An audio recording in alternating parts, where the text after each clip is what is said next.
Welcome to Thriving in the Age of Disruption podcast series. I'm really excited that we can have this conversation today. And I thought that it would be great if you could introduce yourself to our listeners. So take it. Thank you, Dr. Ramesh. It's such a great opportunity. My name's Ruby Nguyen, and I'm the founder and CEO at a startup called Curieous. Before this, I started my first startup when I was 24, 11 years ago. I made $1 million in revenue in the first year, and then in the third year, we became profitable. After that, I joined another startup called Elsa. It's an AI EdTech that helps people learn to speak English better. And I helped Elsa to grow from early stage to 5 million users in Vietnam. And then after that, I joined a media startup called Vietcetera. And, long story short, I just love entrepreneurship. I love startups. And so this is like my fourth startup, the second startup of my own. And 2 other startups was founded by other people. But I love this journey of entrepreneurship and startup. And so here I am building a new company, starting from actually almost square one today. Oh, wow. It's really exciting to be with entrepreneurs in the startup journey because it's quite different from an entrepreneur in a more established company. But what I wanted to also share with you was that I started this podcast with the intention to create 2 essential mindsets which are relevant for the VUCA world. And one of them is an entrepreneurial mindset. And the way I define an entrepreneurial mindset is that one is being resourceful, which is essentially you can look at a problem, you can define that. And obviously, if you define it well, it's half the problem solved. Yes. And number 2 is about managing uncertainty and taking risks. And the third part is, of course, creating value, not just financial, but it can be non-financial like social impact. And also it's about creating value, not for ourselves only as entrepreneurs, but also for the other stakeholders. So when you look back at your journey, you started really young at 24, right? I envy you, right, in that sense. And you've already have 4 startup experiences. So what had you go and be part of that startup at 24? To be honest with you, it was an accident. I studied in Singapore and then I came back to Vietnam when I was 23. And one of my friends asked me, hey, you want to join this company and found this company and build it with me? I'm like, okay, why not? So it's like an accident. But a little bit further down, of history, I think we've talked about this on a personal level before. I grew up in an environment where it was quite entrepreneurial. Like my mom was buying things and selling in the markets, and my grandmother did the same thing. When I was in secondary school, I also buy fruits, and then I made it into juices and sell it to people, and I make good income from a summer holiday. So it's kind of like something that was in me, but I didn't recognize it until later on I accidentally put myself on that path. And then I realized that, I actually love this. So it became somewhat destiny and accident that comes together. Yeah. I like the way you described it. And I can see parallel in my own life as well, because, when I was growing up, I also had to do like giving tuition to people or organizing afternoon tea dances. And then when I thought I wanted to become an entrepreneur, I felt scared because I thought, I was not qualified, and I went and did an MBA. And then I had to unlearn everything I learned there because I became risk averse. Yeah.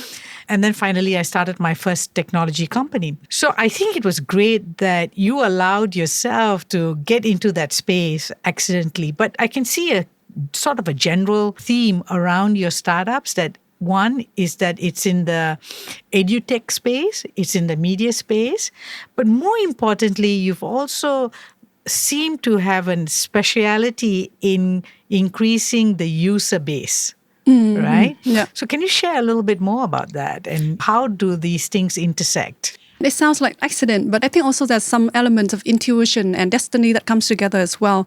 I just love education because I grew up in a poor environment. And back then, what I was taught was education is something that changed your life. And I brought it to my heart. So I studied really hard. I got a scholarship to go to Singapore and study. And then after that, it changed my life in such a big way, right? I was from a fishing village and now I'm here talking to you.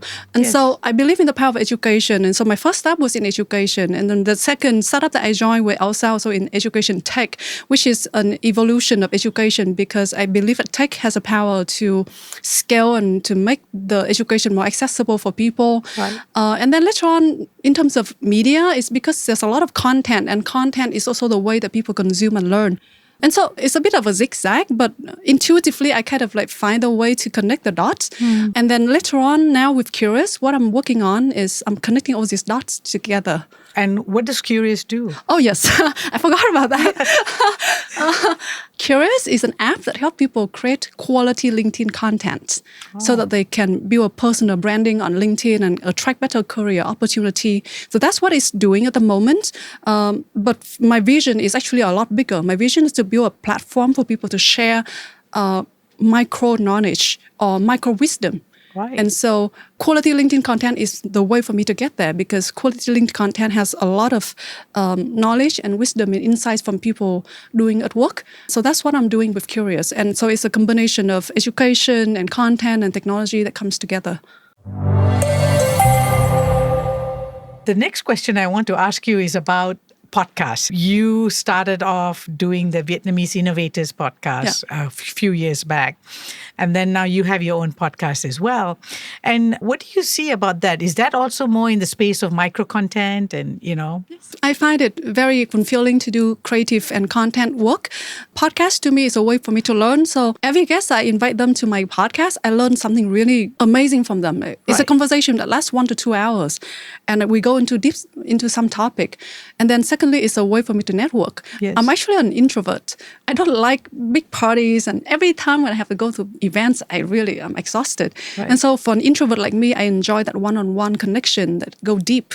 And that's a way for me to build network. And from that network, I have so much opportunities. Some of my investors actually come from being my podcast guest first. Oh, wow. Yeah. And then some of the good friends, later on we become good friends. And it brings me so much opportunities that you make. Yes. And I so enjoy it because it's just introvert nature. Yeah, and as a result, of course, you also contribute to other people. Yes. Because they get to hear all these stories and sharing from people. Yeah. I want to move on to another aspect of managing disruption, and I call that the crisis-ready mindset. And I define crisis as anything from a small setback to something which can be life-threatening. And generally, as human beings, we sort of don't like change. So when a crisis comes, it's very threatening. Mm-hmm. And some of us could react to it by freezing, and some of us could flee from it, and some of us would fight back. And I wanted you to share with us perhaps, how do you deal with setbacks? And if there is a routine or something that you practice that has actually supported you in building that inner resilience? Oh, yeah, that's a great question. I think about managing crisis a lot. So a little bit of my background again. Yes. I grew up in a lot of crisis. And so it was kind of like somehow life trained me to be calm. Not really calm. Actually, sometimes I'm not that calm. But to expect that there's crisis happen. And then just deal with it. But that was like the early part of my life where I just expect that crisis happen. I just got to deal with it. But everything was very instinctive. Later on, like in my 30s now, I start to develop systems for myself to put in place where I can manage crisis in a way where it's more optimized for my own personal health and other people's around me. But the early parts of my life was just instinctive and it wasn't that great. Right. But I had the will to, I was trained, I have the will to go through it. Right. So actually what you're pointing to is like you had an open mindset, like a readiness to be able to deal with it. Yeah. So you didn't resist it. I just expect it all the time, yeah. Especially in startups. That's right. Yeah. That's right. But then when you say that now you have systems, well, give me an example of a system that you have in place to support you. Yeah. So things like building really good social network around you. So family that support you and friends who support you and work with people who support you. I think that is so important because when there's crisis, it's not just you that is fighting against the world. It's you and those people behind your back. That is maybe they're not doing anything specifically for you, but just them being behind your back, that emotional support is so important for me.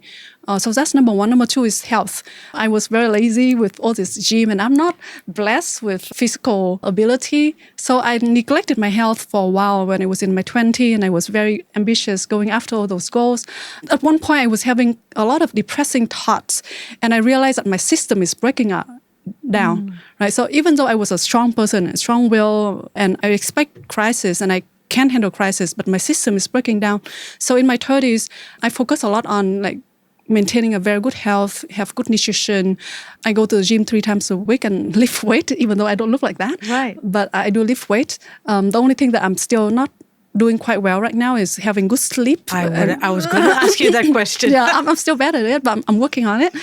So health and people. And the third thing is just like being self-aware and always work on myself. I think crisis is about you fighting with the world outside, but if inside you're not calm and you're not resourceful and you don't accept yourself for who you are, then it's very hard for you to fight that crisis. So working in with myself and, sometimes face my own darkness, in the crisis, that darkness come, that is important too. So I have those 3 things that is important for me to continue to work on to manage crises. Right. Yeah. That's very insightful. I mean, especially from looking at your health from a total perspective, nutrition, gym, and the mental space. And also what I liked was, that whole piece about developing your inner resources and support structure, because that's the system that you need. And sometimes a crisis happens even for someone like ourselves who might be quite versatile and we have developed those systems, is that many things come together. Yes. Yeah. It could be that health thing, it could be a business thing. Yeah, sometimes when crisis come, they all comes together, right? Yes. Yeah, it's so weird. Yes. So it's also learning to expand that resources and the support structure so that we can be versatile during those moments. Okay, let's move on to a new topic.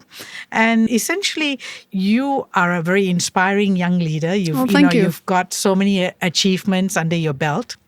What would be your advice for young people, especially young women?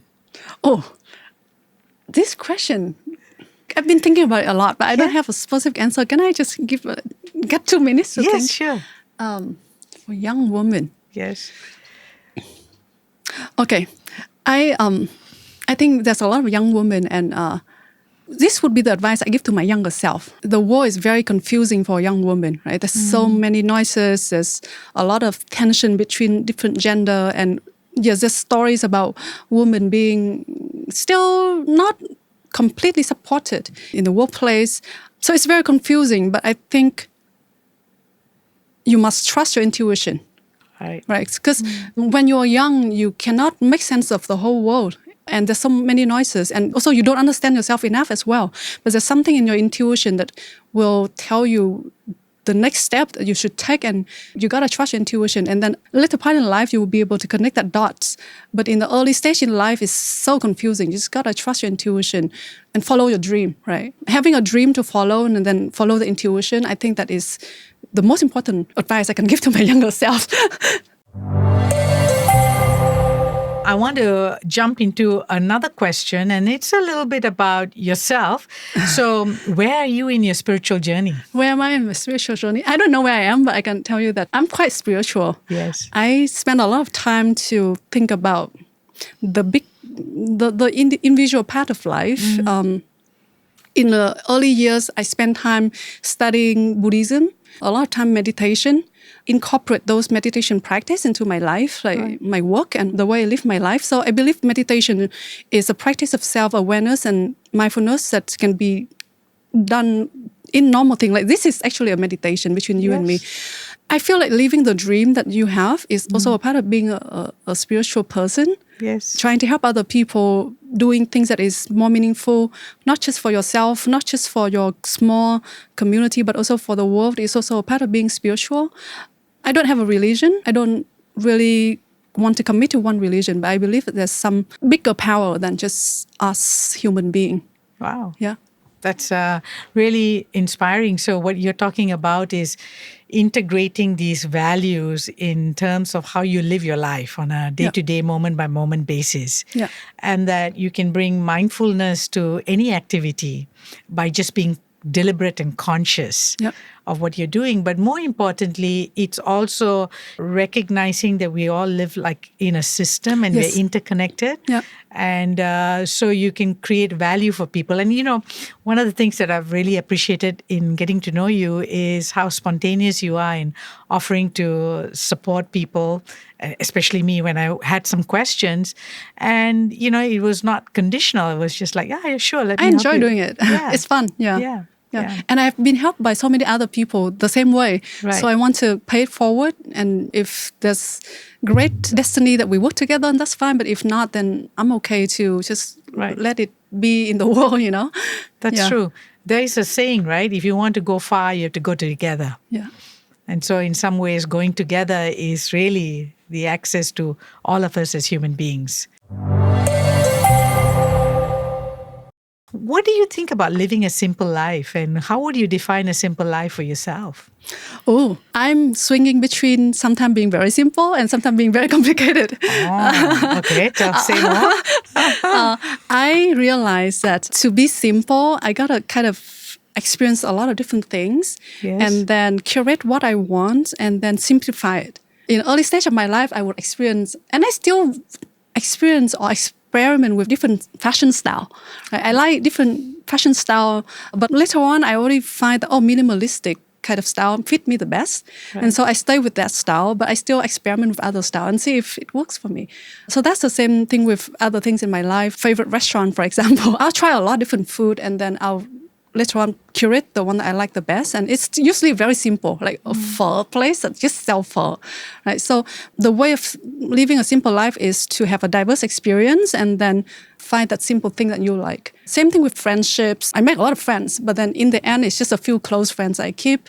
Same thing with work, right? I do a lot of networking, but in the end, my team only have 4 or 5 people, and I'm very happy with 4 or 5 people. I don't need to have more. If the business require, then I would hire more, but I don't have the urge to go out there and, hey, I have a lot of money, I want to hire more people. I love simplicity, and I love depth, and I love the sophistication and the connection that comes with minimalistic and simple life.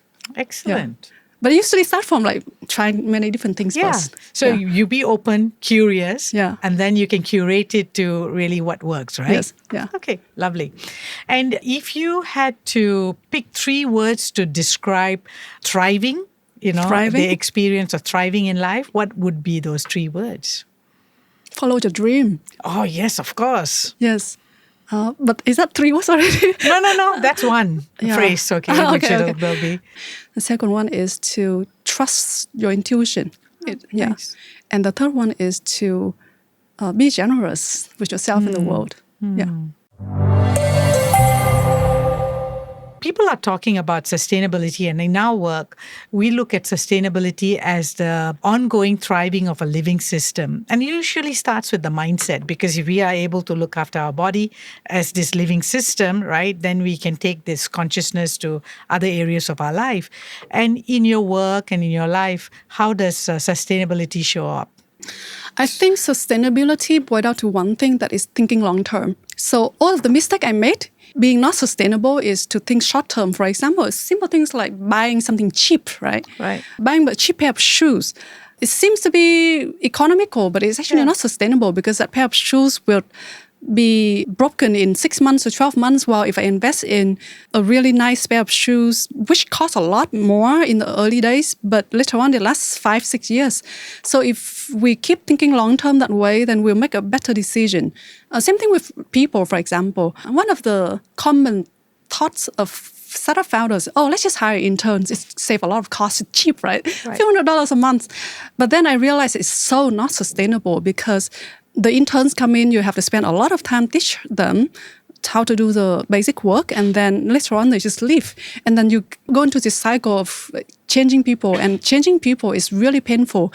And you just burn out and you get exhausted. And actually the time of a founder is the most expensive time in a company.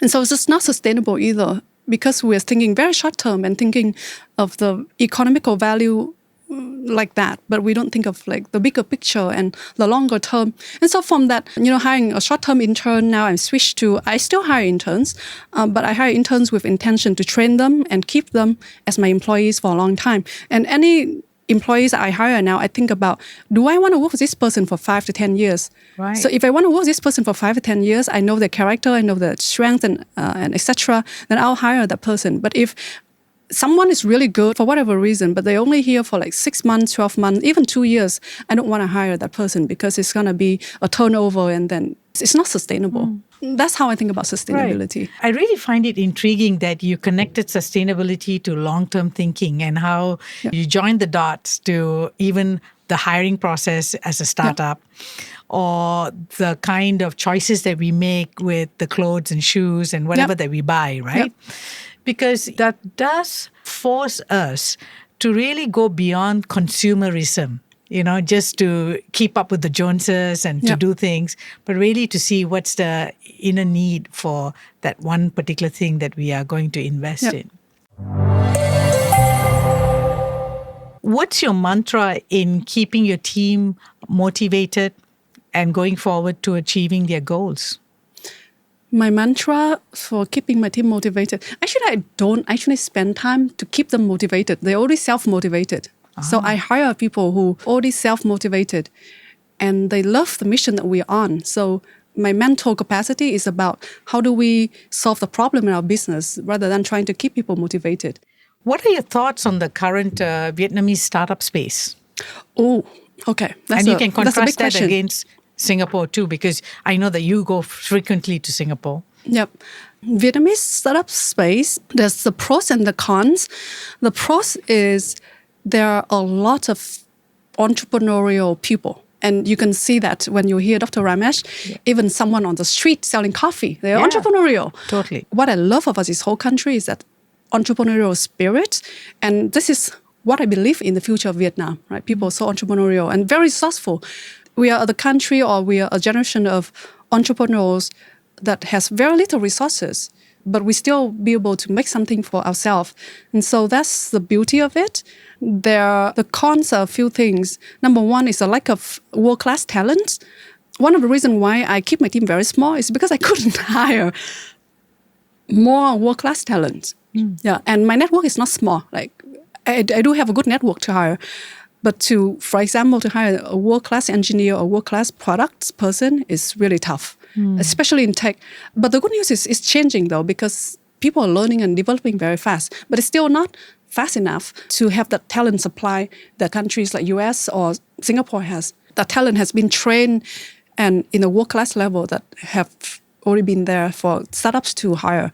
So that's a con. So the other cons is the ecosystem has a few matters that hasn't been mature, like the legal infrastructure. For example, for me right now as Curieous, right? For me to raise funding from venture capital, I have to set up a company in Singapore and raise fund from that entity instead of in Vietnam. I want to do it from Vietnam because that's going to save me a lot of time and cost. The legal infrastructure for venture capital investment is not there. And so how do I do it? We have to find a way around, which is very painful and expensive. And there's this capital that is not enough capital to bet on big ideas that has some risk. So capital in this country or in the region right now want to bet on ideas that is proven, yes, which is not exactly the early stage venture capital. The later stage I understand, but the early stage venture capital is not about prove me that you have profit so that I can invest in you. That kind of risk and ambitious and innovative capital that back the startups in the country. Right. So if at all there's one change that we can see is the way investors are investing, right? Whether it's venture cap or private equity or even angels in taking on projects which are still not, proven, but to actually validate those as ideas and new business models. There's still a few cases of risks that they're willing to take, but very minimal compared to what I've seen in other places, other ecosystem, like in Silicon Valley, for example. There'll be like big money throwing at an idea, right? That's not going to happen here. And I don't see that it's going to change anytime soon because recently, I've talked to a lot of VCs from small to big firms, even LPs invest in the VCs, and their sentiment has changed. And so the ecosystem is not going to change. That means the challenge for the entrepreneurs is having to be extremely resourceful to be able to fund yourself with very little capital and take the risk that you need to take and build the ideas that you need to build, which I think might be a good training or good challenge. Yeah. It will have the entrepreneur be resilient and be sustainable. Yes, sustainable, exactly, right? There's a lot of criticism over the Silicon Valley model as well. Just like throw big monies at big ideas, and then it got too hype or too much into a bubble, which is not that great either. So, I wonder whether this is our Asian background. The fact that we are a lot more practical, realistic, and maybe even conservative around these ideas, which don't really make money at some level, right? Yeah. Do you think it's got to do with that? Yes and no. I think it's yes because it's natural. I see the difference between when I talk to VCs here and I talk to VCs in the US, I see the difference in terms of a culture. At the same time, I also think it's just availability of capital to take risks, right? So if there's more capital to take risks, actually it happens a few years ago when there's SoftBank and other big name that throw a lot of money in the region and there's some risk-taking as well. But I think the culture does play a part. On top of the macro factors, does affect as well. That's right. There is far less money now. Yeah, and people are prudent and cautious about where they're investing. Yeah. Okay. But can I tell you a secret? Yes, please. Because I'm forced to be frugal, I actually enjoy this challenge. Yeah. I'm not entirely bootstrapping because I still have investors, but the amount is very small. So I have to be very careful and frugal about how I spend money. But because of that challenge, my team think about creative ways to solve problem, which is very resourceful. And I think that is actually a good challenge for us. Yeah, it's actually a great discipline too. Yeah. Because often as an entrepreneur, living in today's startup ecosystem where funds were readily available, a lot of people actually don't focus on revenue, bringing in the revenue and being profitable to actually sustain the business. And they are looking for hopefully someone giving them the seed funding to be able to sustain their business. And that's not sustainable in the long run. Yeah. So I wanted to ask you some short, fun questions. And one of that was, you studied in Singapore. What was it that you liked best? What I like best is that there's so much resources for me to explore any topic that I want to explore. Like if I go into a library, right, there's so many books that I can just hang there, and I can be a bookworm, or documentary films in the library that I can just sit there and watch. The National Library of Singapore is amazing, but the library in my school back then was amazing too. Right. And then all the teachers are there and available to give you an answer or a guidance whenever you need. So I think it's the availability of the resources. Yes, the resources that were there, right? Yeah. And then what was the thing that you hated most about Singapore? I'm going to get into trouble. Next time you're not going to get into trouble. I wouldn't say I hate, but I think it can be improved, is that the way that people think is a little bit too much of like, within some certain, too much constraints. Right. Yeah. Is it the carefulness aspect or is the carefulness? I don't think carefulness is the problem. I just think that there's too much of thinking in the box. Right. So the fear to move out of that comfort zone and take risks. Yeah. Yes. Although the entrepreneurship has picked up a fair bit, in the last 10 years, but I think there's still very much a frame in terms of where you operate and how you behave. And that frame is amazing, right? It works for so many people. Yes. It's just for me. I'm a Vietnamese living in Singapore. Sometimes I just feel like it's I like a little bit more chaos because of where I'm from. I like a little bit more risk-taking, a little bit more challenge that is outside of that box. Well, it used to be the same for me as well, being a Singaporean, living in Singapore. And so sometimes that's why I enjoy working abroad, because you get that freedom and the flexibility. Okay, what's your favorite book?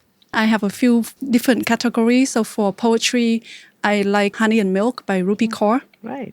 She's a very amazing poet that writes a lot about women's topic in a way that is so candid. She tells real story and is so rich in emotion and life experience in that book. And she's inspired me to write a lot of poetry, not in the same style, but in a way where I tell candid stories. What's your favorite travel destination? At the moment, it's New York. Oh, really? I changed this a lot. I mean, like a few years ago was Tokyo. I love food there. But at the moment, it's New York. What do you like about New York? It's crazy. It's crazy. It's chaotic. There's so much contrast between like first world development and there's also homelessness and shitty train. Yes. But what I love the most is the energy of the city that is so vibrant. And so it's a place that attracts the best talents in almost every field. And there's always new thing for you to explore.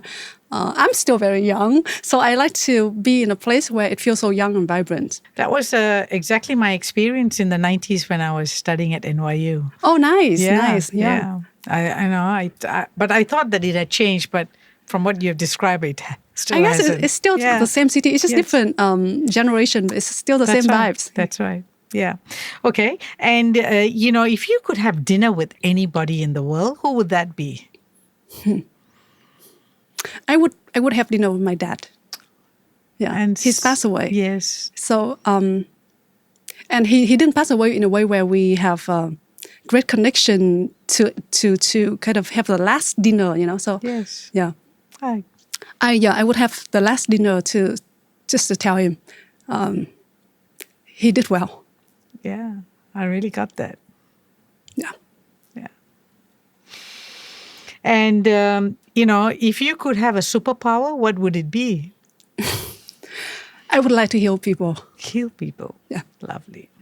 What's the best advice you've ever had? The best advice I ever had is, this is what I take from being a startup founder. In my earlier stage, I really didn't like fundraising. To me, it's a very painful process because you just get a lot of rejections all the time. And one of my friends told me, just suck it up. Right? And I think it's like the best advice. And I take it to what I'm doing now every day. There's so many things in the startup life as a founder that you just don't like it. But like yesterday, I posted something on Facebook, and then some people come in and have very toxic comments.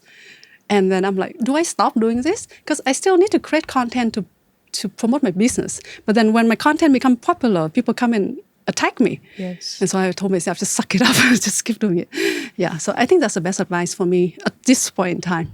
Great. Yeah. And have you ever received any bad advice? Yes, a lot. Want to share one? I don't think it's bad advice, but it's just advice that is not right for you. But then you think that, oh, I should take this advice because it's the authority or it's someone very credible that said it. Also, it's about my startup story, right? In the early days, people said that I have to have a technical co-founder to be able to build a tech company. And I'm non-technical, right? I've been in tech company, but I'm not a person who code. I don't know how to code. Yes. I know a lot about business, but I just don't know how to do the execution and details of the tech. And so people told me that I need to have a technical co-founder. And I did take that advice. And it didn't end well for me. In other cases, it could be it is good story for other startups, right? Yeah. Having a technical co-founder. It didn't end well for me.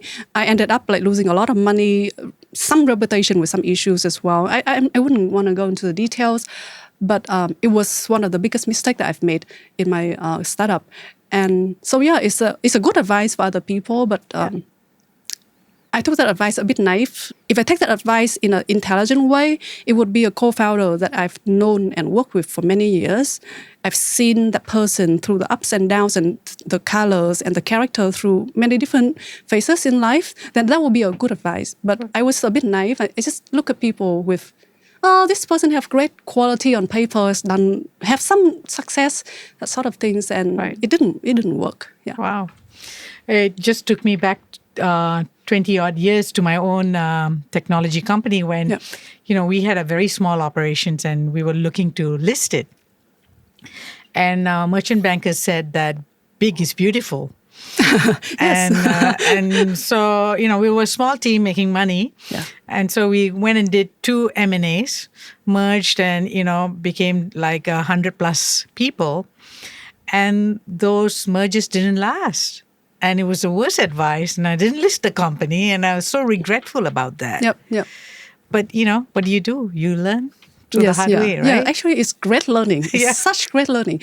But I wish it wouldn't be that expensive to learn, Like, there's some learning that we don't have to pay such a high price. And sometimes that high price can actually be detrimental to our company. That's true. Yeah, so I think come back to earlier that I believe now that I gotta trust my intuition. When something is not quite right in my intuition about people, I should trust it instead of just following advice blindly. Yeah, I think that's spot on, and so do I. I do the same as well. Yeah.